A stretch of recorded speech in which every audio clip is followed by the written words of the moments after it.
इमरान खान उनको वोट का हक देने पे तुला हुआ है। क्यों इमरान खान चाहता है कि वो वोट का हक ले? भी नहीं सोचे ये पाकिस्तान डूब जाएगा, इन्हें तब भी नहीं शर्म आएगी, तब भी ये एक पेज पे नहीं आएंगे। और अस्सलाम वालेकुम, welcome to YouTube channel Khadija Mehran reaction. It's me your host Khadija Waseem और मेरे साथ हैं मेरा नासिर।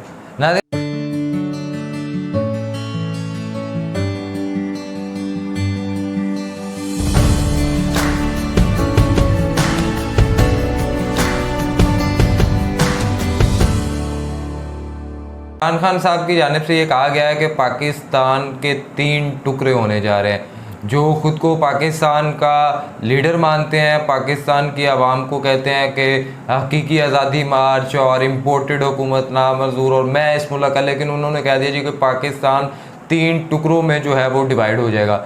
एक नेशनल लेवल के लीडर की जानिब से अगर इस तरह की स्टेटमेंट आती है तो यकीनन पाकिस्तान किसी न किसी ख़तरे में है। और अगर ये पॉलिटिकल स्टंट है जो भी है, तो आज हम इसमें आपको बताएंगे कि क्या वाकई पाकिस्तान ख़तरे में है कि ये कोई एक पॉलिटिकल स्टंट ही है। तो वीडियो का लिंक आपको डिस्क्रिप्शन में मिल जाएगा, लेकिन साथ साथ अगर आपने हमारा चैनल सब्सक्राइब नहीं किया, मस्ट सब्सक्राइब अवर चैनल और बेल आइकन को लाजमी प्रेस कीजिएगा। वहाँ चलते हैं और देखते हैं। नमस्कार, world affair Prashant Dhawan. Now over the years आप अगर देखो तो इंडिया में कई बड़े थिंकर्स, पॉलिटिशियंस ने ये प्रेडिक्शन करी थी कि इवेंचुअली पाकिस्तान कई हिस्सों में टूट जाएगा। सुब्रमण्यम स्वामी जी ने, उसके अलावा वेरियस और जियोपॉलिटिकल एनालिस्ट ने इवेंचुअली कहा था कि Pakistan as a country survive नहीं कर पाएगा बहुत ही लंबे समय तक। अब रिसेंटली हमने देखा है कि पाकिस्तान के फॉर्मर पीएम, और कोई बड़ी बात नहीं है कि आज से 6-7 महीने बाद ये पाकिस्तान के फिर से पीएम बन जाए, इमरान खान। इन्होंने रिसेंटली ये कहा है कि बिल्कुल पाकिस्तान 3 हिस्सों में टूट सकता है अगर कंट्री ने अभी सही निर्णय नहीं लिया। और सही निर्णय इनके हिसाब से क्या है कि इमीडिएटली पाकिस्तान में इलेक्शन हो जाए, और ऑफ कोर्स ये चाहते हैं कि ये वापस पाकिस्तान के पीएम बन जाए। नाउ इन्होंने सिर्फ यहाँ पर यह बात नहीं करी कि पाकिस्तान 3 हिस्सों में टूट जाएगा। इमरान खान ने यहाँ पर यह भी ऐड किया है कि पाकिस्तान का जो न्यूक्लियर बॉम्ब है ये भी छीना जा सकता है पाकिस्तान से। मैं चाहता हूँ एक बार जो इनकी स्टेटमेंट है ये आप सुने। मतलब पाकिस्तान बैंकरप्सी हो जाता है। सबसे बड़ा इदारा कौन सा जो हिट होगा? पाकिस्तानी फौज। जब फौज हिट होगी तो जो उसके बाद हमारे से कंसेशन क्या ली जाएगी जो यूक्रेन से उन्होंने ली थी, डीन्यूक्लियराइज करने की। सबसे बड़ा तो मसला उनको हमारी वायद मुसलमान मुल्क है जिसके पास न्यूक्लियर डिटरेंट है। जब वो चला गया फिर क्या होगा? मैं आपको आज कहता हूँ पाकिस्तान के 3 हिस्से होंगे, जो कि आप आम इनके थिंक टैंक्स, हिंदुस्तान के थिंक टैंक्स में देख लें। बाहर जो सारे बलूचिस्तान को लहदा करने के प्लान हैं, इनके प्लान बने हुए हैं। तो इस बात अगर सही फैसले नहीं किए जाएंगे वो खुदकुशी करने जा रहा है। और मैं आपको ये बता दूं कि इंडियन पर्सपेक्टिव से आप अगर सोच कर देखें तो डिसइंटीग्रेशन ऑफ पाकिस्तान ये इंडिया की हिस्ट्री का, मैं कहूँगा, सबसे इम्पोर्टेंट जियोपॉलिटिकल इवेंट होगा। It will be for us.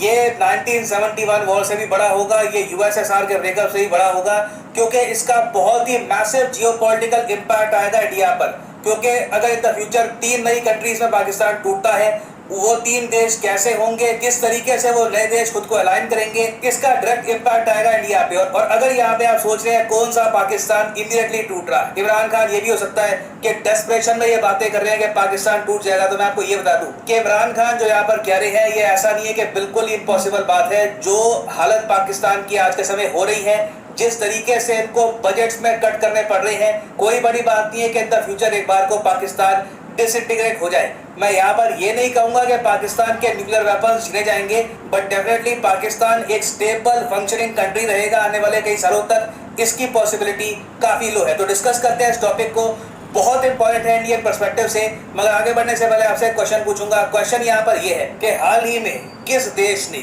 Free trade agreement sign किया है इजराइल के साथ? बहुत न्यूज में है ये टॉपिक, बहुत आर्टिकल्स पब्लिश हुए हैं कि किस देश ने फ्री ट्रेड एग्रीमेंट साइन किया है with the country of Israel. Option है आपकी इंडिया, यूएई, चाइना या फिर सऊदी अरेबिया।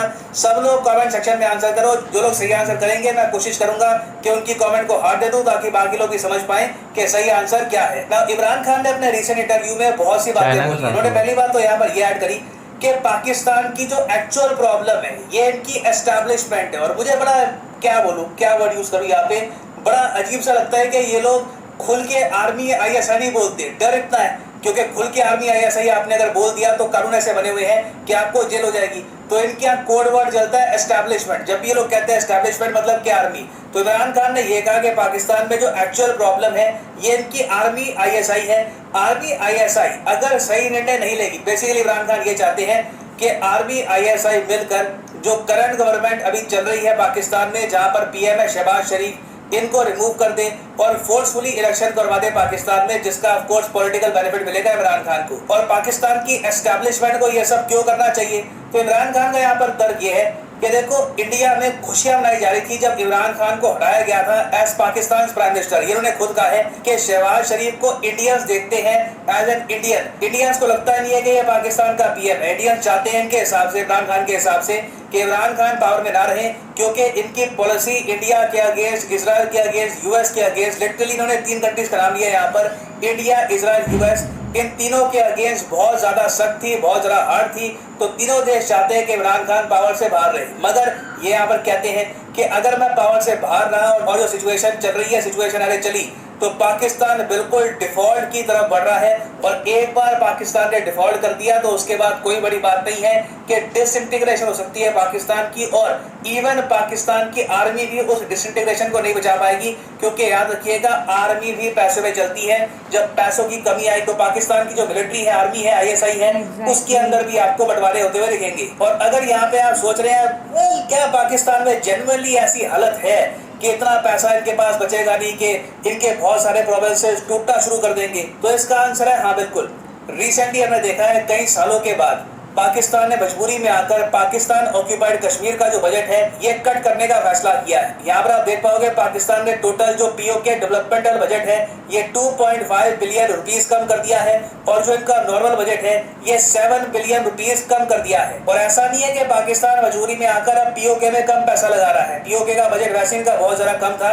आप अगर देखो जो इंडियन साइड है कश्मीर की, वहाँ पे हालत फिर भी काफी हद तक ठीक है। पाकिस्तान साइड में हालत बहुत ज्यादा खराब है लोगों की। बट ओवरऑल पाकिस्तान की सरकार के पास फंड्स की इतनी कमी है कि इनको पाकिस्तान ऑक्यूपाइड कश्मीर के बजट के साथ साथ पाकिस्तान का जो एजुकेशन बजट है, जो एजुकेशन में ये लोग थोड़ा बहुत खर्चते थे, ये इनको और कट करना पड़ रहा है। और रीजन इसका सिंपली ये है कि आसपास के देश यूजुअली जो पाकिस्तान को बचाने के लिए आते थे, जैसे कि सऊदी अरेबिया, UAE, इवन मैं कहूँगा चाइना, ये सब कंट्रीज अब इमीडिएट बेसिस पर पाकिस्तान को लोन नहीं दे रहे।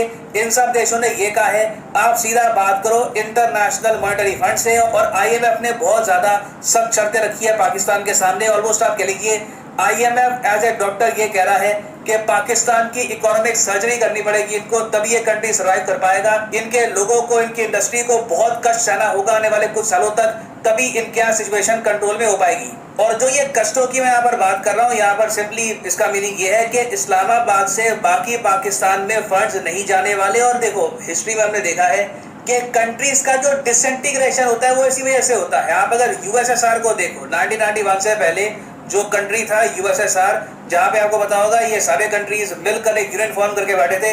Russia, Ukraine, Armenia, Estonia, Latvia, Lithuania, बहुत सारी और देश है, किर्गिस्तान, तजिकिस्तान वगैरह। इनका जो डिसइंटीग्रेशन हुआ था, इसका एक बहुत ही बड़ा फैक्टर बताया जाता है कि अंदर से USSR इकोनॉमिकली काफी कमजोर हो चुका था कंपेयर टू वेस्टर्न कंट्रीज। और 2012 में कैम्ब्रिज यूनिवर्सिटी ने इस पर एक प्रॉपर स्टडी पब्लिश करी कि किस तरीके से वेस्टर्न कंट्रीज ने IMF, वर्ल्ड बैंक और वेरियस जो फाइनेंशियल इंस्टीट्यूशंस हैं इनका इस्तेमाल करके USSR को कंप्लीटली बैंकरप्ट कर दिया था। तो पाकिस्तान जैसी कंट्री में, जहां पर वैसे ही नेशनहुड का कॉन्सेप्ट इतना कुछ है नहीं, ये लोग ऐसे थियोक्रेटिक स्टेट अपने आप को जरा प्रमोट करते हैं, तो ऐसी कंट्री में जब इस्लामाबाद से फंड्स नहीं आएंगे, बलूचिस्तान में ऑलरेडी इंडिपेंडेंस की स्ट्रगल चल रही है, KPK में भी बहुत सारे ग्रुप्स हैं वो अलग होना चाहते हैं, तो ये दोनों जो दो बड़े हिस्से हैं ये आराम से पाकिस्तान से अलग हो सकते हैं। और इनके पास रीजन भी होगा कि हम अलग हो भी क्यों ना, जब इस्लामाबाद हमको फंड्स ही प्रोवाइड नहीं कर रहा। और अभी आप देखेंगे पाकिस्तान में जो एक्चुअल बजट कट है ये आपको देखने को मिलेंगे 10 जून को। याद रखिएगा ये डेट 10 जून बहुत ही इंपॉर्टेंट है, क्योंकि ये वो डेट है जब पाकिस्तान अपना बजट अनाउंस करने वाला है। बताया जा रहा है कि IMF की सारी शर्तें मोस्ट प्रोबेबली इनकी सरकार मान लेगी, नहीं मानेगी तो it will be there loss. और जैसे ही पाकिस्तान ने IMF की शर्तें मान ली, आप देखोगे petrol, diesel, by God everything in Pakistan will become much more expensive. और ऐसे सिनेरियो में पाकिस्तान को एज ए कंट्री यूनाइटेड रख पाना बहुत ही मुश्किल होगा ना। वापस आते हैं अपने प्रश्न की तरफ जो मैंने आपसे पूछा था कि रिसेंटली किस कंट्री ने फ्री ट्रेड एग्रीमेंट साइन कर लिया है इजराइल के साथ। तो अगर आपका यहाँ पे आंसर है ए इंडिया, तो आप गलत हैं, क्योंकि सही उत्तर यहाँ पे है option B United Arab Emirates. ये भी अजीब है। मैं आज भी कहूँगा पाकिस्तान की बहुत सारी इकोनॉमिक जो कंडीशन है सही हो सकती है अगर ये इजराइल को एक्सेप्ट कर लेते हैं as a country. Already Arab countries accept कर चुकी है। यूएई ने तो फ्री ट्रेड एग्रीमेंट साइन कर मारा। यहाँ पर आप देख पाओगे कितनी सुंदर फोटो है। दोनों कंट्रीज पीसफुली डेवलप करेगी, प्रॉस्पर करेगी, एक दूसरे के एग्जिस्टेंस को एक्सेप्ट करेगी, लोग आपस में घुलेंगे मिलेंगे, एक नए भविष्य की तरफ आगे बढ़ेंगे। मगर जब एक कंट्री बिल्कुल अड़ जाता है और बिल्कुल आप कह लीजिए फ्लेक्सिबल नीति नहीं अपनाता, तब उसका हाल काफी हद तक पाकिस्तान जैसा ही होता है। एंड फाइनली आप क्या कहते हैं खतीजा, कैसा देख रही हैं इस सिनेरियो को? बिल्कुल ठीक है, जैसे हालात चल रहे हैं कि हम नहीं देख रहे हैं, कि हम नोटिस नहीं कर रहे हैं, चीज़ें बढ़ती चली जा रही हैं। लोअर क्लास क्या करें, इनके पास कहाँ ख़त्म हो रहे हैं, अपॉर्चुनिटीज़ ख़त्म हो रही हैं और रेट्स भरी जा रहे हैं। बात बिल्कुल ठीक है। पाकिस्तान अगर इस हाल तक पहुंच जाए ना, तो ये इन पॉलिटिशियंस की वजह से ही पहुंचा है, जो आज बैठ के बजट में से चीज़ें कट कर रहे हैं। तो कभी किसी का बजट कम कर रहे हैं, कभी एजुकेशन का बजट कम कर रहे हैं। ये इन्हीं की वजह से है। आज हम यही कहेंगे ना कि जितने भी ये अशराफियाँ हैं, जो इतना इतना पैसा रख के बैठे हुए, निकालें अपना पैसा। कभी भी नहीं निकालेंगे, क्योंकि इन्होंने तो बाहर अपनी सारी प्रॉपर्टीज़ बनाई हुई हैं, बाहर अपने आप को स्टेबल किया। अगर पाकिस्तान डूब भी जाएगा तो उन्हें क्या फ़र्क पड़ता है, वो तो बाहर चले जाएंगे सुकून से। मैं एक चीज़ यहाँ पे आइडिया करना चाहूँगा। जिस तरह हम हिस्ट्री में देखें तो भुट्टो साहब ने भी कहा था उधर तुम इधर हम, और बांग्लादेश हमसे अलग हो गया, हालांकि वो पाकिस्तान का हिस्सा था।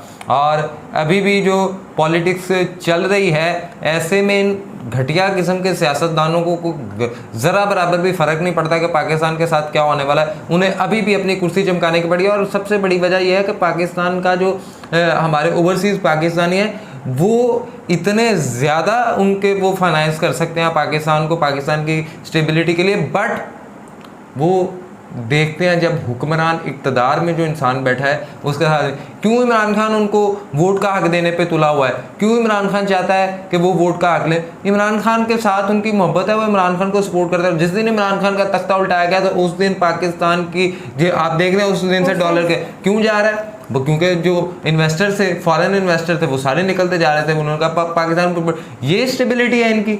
ये मुझे तो शर्म आनी चाहिए इन सियासतदानों को कि ये पाकिस्तान को तबाही के दाने पे ला के खड़ा कर दिया। और इन जैसे, मैं अब लफ्ज़ कोई दूसरा नहीं पार्लिमानी लफ्ज़ यूज़ कर रहा हूँ, वरना मैं जितना इन्होंने कर छोड़ा ना पाकिस्तान के साथ, पाकिस्तान छोड़ा ही नहीं है इन्होंने। और क्यों, और आज भी ये अपनी कुर्सी के पीछे, कब आज भी नहीं सोचे ये पाकिस्तान डूब जाएगा, इन्हें तब भी नहीं शर्म आएगी, तब भी ये एक पेज पे नहीं आएंगे और पाकिस्तान के लिए नहीं सोचेंगे तुम गलत, तुम गलत, तुम गलत, तुम गलत। ये ही चलता रहेगा और पाकिस्तान इसी तरह से और नीचे जाता जाता। और आने वाले वक्त में पठान अपना अलहदा बना लेंगे, बलोची अपना अलहदा, पंजाबी, और निकल गया पाकिस्तान जिस मकसद के लिए लिया था।